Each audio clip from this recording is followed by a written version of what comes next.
And movement तक मेरा passport नहीं आया था। सब लोग विमान में बैठने वाले थे और मैं एयरपोर्ट के बाहर खड़ा था। साउथ अफ्रीकन एम्बेसी में पासपोर्ट फंसा था मेरा। मैंने कहा चले जाओ, बिना दुल्हा की बारात कैसी। लेकिन एंड मूवमेंट पे वो सब लोग जो पिछले साल थे उनको सब पता है कि वो एक मिरेकल था, कैसे ठाकुर जी ने एंड मूवमेंट पे संडे के दिन एम्बेसी से पासपोर्ट निकला, वो भी इवनिंग के टाइम पे। और पासपोर्ट आया, मैं तुरंत फ्लाइट में बैठा और केन्या आ गया। इस साल ठाकुर जी ने कैसा खेल खेला कि वीजा भी था, पासपोर्ट भी था, फ्लाइट की टिकट्स भी थी। पहले थोड़ा सा खेले यूएई साइड के वो हमले होने लगे, तो एमिरेट्स वगैरह ये चली नहीं रही हैं। और इंडिगो का तो मंजर मैंने पिछली साल बताया ही था आपको। तो मैं थोड़ा दहशत में था कि इतनी लंबी यात्रा में कैसे करूं।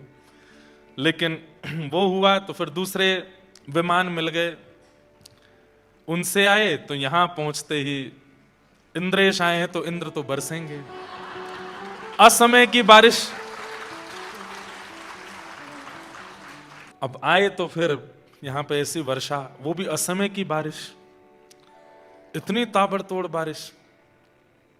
मैं पहले दिन आया था, यहां सब बच्चे लगे थे, पूरी घास बिछा रहे थे पंडाल में कि कोई दिक्कत ना हो, सब ठीक रहे। बस यहां से मैं गया, उसके बाद और बारिश। हमारे यादव प्रभु जी बड़ी चिंता में आ गए, बोले महाराज जी अब क्या करें। मैंने कहा देखो। फिर पूरी मीटिंग हुई तो सब ने हमसे कहा महाराज जी 2 दिन का समय मिल जाए, यहाँ कोई और कार्यक्रम था इस हॉल में, बाहर बहुत कीचड़ है, उसमें कर नहीं पाएंगे। मैंने कहा मुझे 2 दिन बाद जयपुर जाना है, यहाँ कथा पूरी करके 3 दिन का जयपुर में सत्र था। और भारत में जो सत्र होते हैं ना, उसकी तैयारियां तो 1-1 साल पहले से होने लगती हैं। पर वो सत्र वैसा नहीं था, किंचन सत्र था। जो लोग कथा रेगुलरली सुनते हैं उनको पता है किंचन सत्र क्या है। पर मैंने रिक्वेस्ट की और जयपुर वाले लोगों ने बलिदान दिया है नायरोबी वालों के लिए। दे सेड कि महाराज जी आप कोई अगली डेट हमें दे दीजिए, पर आप नायरोबी कथा कराइए। तो उन लोगों को आप थैंक यू बोल दीजिएगा कि अगर जयपुर वाले अड़ जाते, 11 तारीख से थी, 11, 12, 13, और यहां आज 9 को विश्राम होना था कथा का। अगर वो लोग अड़ जाते कि नहीं हम अपनी डेट आगे नहीं करेंगे, नहीं देंगे, तो फिर क्या होता। लेकिन बस उनका भी योगदान, बेचारे रोए तो बहुत, लेकिन ये कथा नायरोबी वालों को मिली। तो भैया बहुत मेहनत से मिली है आपको ये कथा। तो गुजरात के जूनागढ़ में श्री नरसिंह मेहता जी का जन्म हुआ। गूंगे भी थे और बहरे भी थे, ये सुन भी नहीं पाते थे और बोल भी नहीं पाते थे, जिसके वजह से इनकी दादी बड़ी चिंता में रहती थी कि भाई ये बालक गूंगा भी है, बहरा भी है, बोल भी नहीं पाता, सुन भी नहीं पाता, कैसे इसका निर्वहन होगा। दूसरी बात ऐसी थी कि इनके एक बड़े भैया थे और उन बड़े भैया का ब्याह हो चुका था, उनका नाम वंशीधर था। तो ये छोटे संतान थे अपने माता पिता के। धीरे धीरे आप बड़े होने लगे। दादी इनको बहुत हृदय से लगा के रखती थी और दादी रो जाती थी देख करके, इतने प्यारे नरसिंह मेहता लेकिन बोल नहीं सकते, गूंगे। धीरे धीरे नरसिंह मेहता जब बड़े हुए, 5 वर्ष की अवस्था हुई, तो माता पिता दोनों एक साथ चले गए, दोनों की एक साथ मृत्यु हो गई। अब घर में कौन रह गए? बड़े भैया, भाभी और दादी, बस ये 3 लोग, और नरसिंह मेहता। अब स्थिति ऐसी हो गई कि माता पिता के जाने के बाद में बूढ़ी दादी, तो घर में राज चलता था भाभी माँ का, उनको ये बिल्कुल पसंद नहीं थे। बंधु एक बात सुनिएगा, इसे कहते हैं खिलौना होना, ठाकुर जी का खिलौना।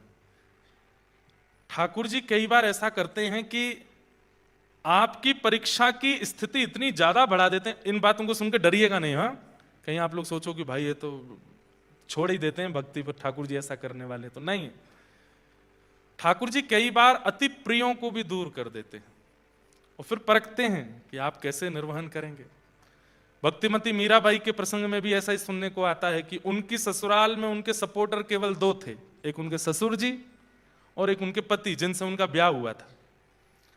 और ब्याह के कुछ दिन के अंतराल में ही दोनों चले गए, कोई नहीं बचा, फिर सब विपरीत हो गए। तो विपरीतताएं, इसका मतलब जरूरी नहीं कि कोई आपका बहुत प्रेमी आपसे दूर होगा उसी को विपरीतता बोलते हैं। विपरीतता आप लोग जो नायरोबी में फेस करते हैं भक्ति के प्रसंग में, वो विपरीतता ही है। यहां भजन करना बहुत मुश्किल है, क्यों? यहां पर भजनानंदी नहीं है, यहां पर भजन के ज्यादा साधन नहीं है। लोग बाग यहां पर गौमांस खाते हैं, लोग जाने क्या क्या खाते हैं, बता भी नहीं सकते, ऐसी ऐसी सामग्रियां खाते हैं। हम तो अभी आए, नाक बंद करते हुए ही आए विमान में, इंडिगो से बचे तो कहीं और जाके गिरे, इथोपियन एयरलाइंस। और भैया किसी की निंदा नहीं कर रहे हैं, पर एक बात बता रहे हैं कि वो एक बात है ना कि कहां से गिरे कहां अटके। हम वैसे एक प्रसंग वो कहा जाता है, एक आसमान से गिरे, हाँ आसमान से गिरे खजूर पे आसमान से हुए, खजूर पे अटके, आसमान से गिरे खजूर पे अटके। आसमान से गिरे खजूर पे अटके वही हो गया। हमने कही बढ़िया है, इसमें बड़ी सीट मिल जाएगी। बड़ी सीट तो मिली, पर नासिका का जो हाल हुआ वो तो हमें ही जाने। तो ये विपरीतताएं हैं इन देशों में। इन देशों में भोग बहुत इजी है, इंद्रियों का सुख बहुत इजी है। इंद्रिय सुख जो भी है वो यहां करना चाहो, यूके में करना चाहो, अमेरिका में चाहो, ऑस्ट्रेलिया में चाहो, आप चुटकियों में कर सकते हो। यहां भजन करना मुश्किल है। यहां भजन करना थोड़ा, वैसे तो नायरोबी केनिया की जो वैसे माहौल है वो तो इतनी शांति प्रिय देश है कि यहां पर आप भजन भी आसानी से कर सकते हैं, लेकिन फिर भी भोग इतना इजी है कि कई बार वो भजन में बाधा बनता है। फिर अब मंदिर के नाम पर एक ये स्थान है, एक और है, एक दो और होंगे, बस इससे ज्यादा कुछ स्थान भी नहीं होंगे कि आप जहां जाकर के नित्य भजन साधन कर सको। तो थोड़ा यहां पर डिफिकल्ट तो है। इसी को ही विपरीतता बोलते हैं। पिताजी डॉक्टर, माताजी डॉक्टर, भैया डॉक्टर, भाभी डॉक्टर, उसके बाद तुम भी डॉक्टर बन गए तो कोई बड़ी बात नहीं है। लेकिन पिताजी माताजी सब अलग थे, भैया भी कुछ और करते थे, और आप अचानक से डॉक्टर बन गए, ये बड़ी बात है। तो यहां तो सब भोग भोग रहे हैं, पर इन भोगियों के बीच में रह करके आपने भजन कर लिया तो ये आपके लिए बड़ी प्रशंसा की बात है। मैं इस बात को क्यों कह रहा हूं, वृंदावन में भारत में भजन करना इस कैसा कि पिताजी भी डॉक्टर हैं, माताजी भी डॉक्टर हैं, भैया भी डॉक्टर हैं, भाभी भी डॉक्टर, तुम भी डॉक्टर हो गए, वहां तो सब भजन कर ही लेते हैं।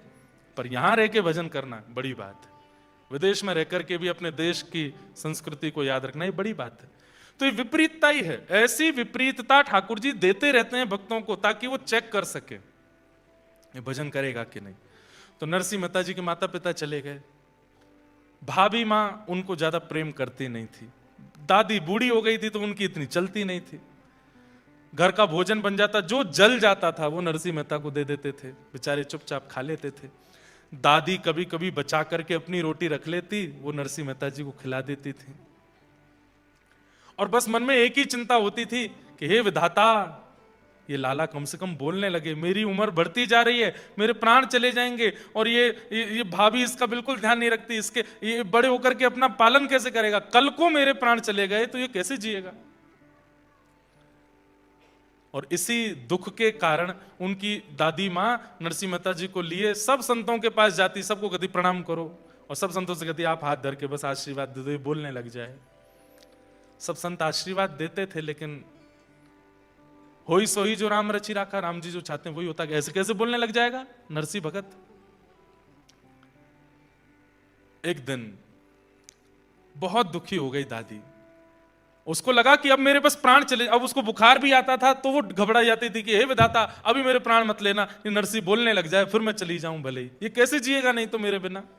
छोटे से नरसिंह मेहता इतने सुंदर, ऐसे सुंदर उनके कपोल है, ठाकुर जी जैसे ही होते हैं ठाकुर जी के भक्त, जैसे ठाकुर जी सुंदर होते हैं ऐसे उनके भक्त भी सुंदर होते हैं। सुंदर इन द सेंस कॉम्प्लेक्शन से नहीं। कई अफ्रीकन लोग भी हैं जो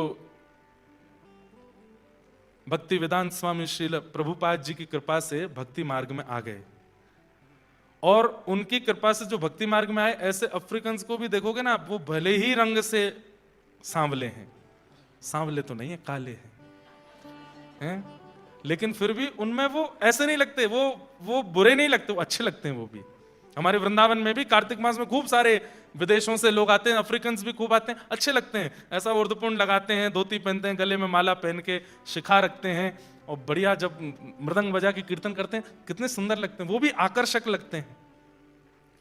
तो कहने की बात, जब चित्त में ठाकुर जी, बुद्धि में ठाकुर जी, वाणी में ठाकुर जी विराज जाते हैं ना, तो व्यक्ति का स्वरूप निखरने लगता है। और वो निखरता सुंदरता के रूप में नहीं है, एक अलग सा आकर्षण उसके प्रति हो जाता है। वो फिर भी अच्छा ही लगता है, वो फिर भी सुंदर ही लगता है, पता नहीं क्यों। तो नरसिंह मेहता तो सुंदर भी थे। दादी माँ गोदी में लिए बस, नरसिंह कुछ बोल, नरसिंह कुछ बोल, लेकिन नरसिंह बेचारे गूंगे, कुछ नहीं बोल पाते। एक दिन माता जी ले गई और शंकर जी के ऊपर जल चढ़ा करके शंकर भगवान के परिक्रमा देने लगी। हे विधाता कृपा करो, मेरे प्राण चले जाएंगे, इस बालक को बोलना सिखा दो। कैसे भी बस ये बोलने लगे। परिक्रमा करते करते करते उस दिन पता नहीं कैसा एक चमत्कार हुआ। एक जटाजूट है, भस्म रमाए हैं पूरे अंग पर, मानो जैसे शिव ही प्रकट हो गए हों, ऐसा एक संत आए। क्या बात है मैया, बड़ी परिक्रमा दे रही हो शंकर जी की? महाराज मेरा ये बालक बोलता नहीं है, आप कृपा कर दो ना, ये बोलने लग जाए। नरसिंह मेहता जी की ओर देखा, मंद मुस्कान, बिल्कुल मासूमियत है चेहरे पर, बोलना नहीं आता है। नरसिंह मेहता जी की ओर देखा उस संत ने, और संत ने सिर पर हाथ फेर के मुख खोलने को कहा, और नरसिंह मेहता जी की जीभ पकड़ करके उसको ओर देखा और बोले, बोलो बेटा राधे कृष्ण। और जैसी जीभ छोड़ी, नरसिंह मेहता जी के नेत्रों से आंसू आने लगे, और थोड़ी ही देर में स्वर प्रकट हुआ। 5 वर्ष के नरसिंह के मुख से पहला शब्द निकला, राधे कृष्ण, राधे कृष्ण। और तेज बोलो राधे कृष्ण, और तेज बोलो राधे कृष्ण। अब तो उनकी दादी नृत्य करने लगी, नरसिंह को गोद में लेकर के उछलने लगी। लाला और तेज बोलो, अब तो राधे कृष्ण, राधे कृष्ण, राधे कृष्ण, राधे कृष्ण। जय जय राधे कृष्ण, राधे कृष्ण, राधे गोविंद।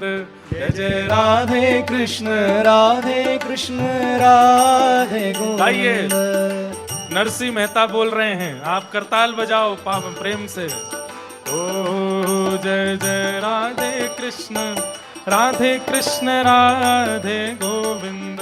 जय जय राधे कृष्ण, राधे कृष्ण, राधे गोविंद। ओ जय जय राधे कृष्ण, राधे कृष्ण, राधे गोविंद। जय जय राधे कृष्ण, राधे कृष्ण, राधे गोविंद। जय जय राधे कृष्ण, राधे कृष्ण, राधे गोविंद। जय जय राधे कृष्ण, राधे कृष्ण, राधे गोविंद। ओ जय जय राधे कृष्ण, राधे कृष्ण, राधे गोविंद। जय जय राधे कृष्ण, राधे कृष्ण, राधे गोविंद। हमारे व्रज का सबसे पुराना कीर्तन है ये। जब श्री राधा गोविंद देव प्रभु वृंदावन में प्रकट हुए, मदन मोहन जी प्रकट हुए, उस समय ब्रजवासियों ने ये कीर्तन बनाया था। उस काल का ये कीर्तन है।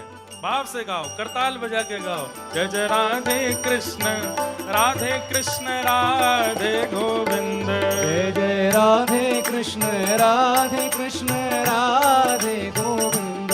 हे नंद जी को छैया, बलभद्र जी को भैया लाल। नंद जी को छैया, बलभद्र जी को भैया लाल। नंद जी को छैया, बलभद्र जी को भैया लाल। नंद जी को छैया, बलभद्र जी को भैया लाल। या को मुख देखे से कटत यम फंद। या को मुख देखे से कटत यम फंद।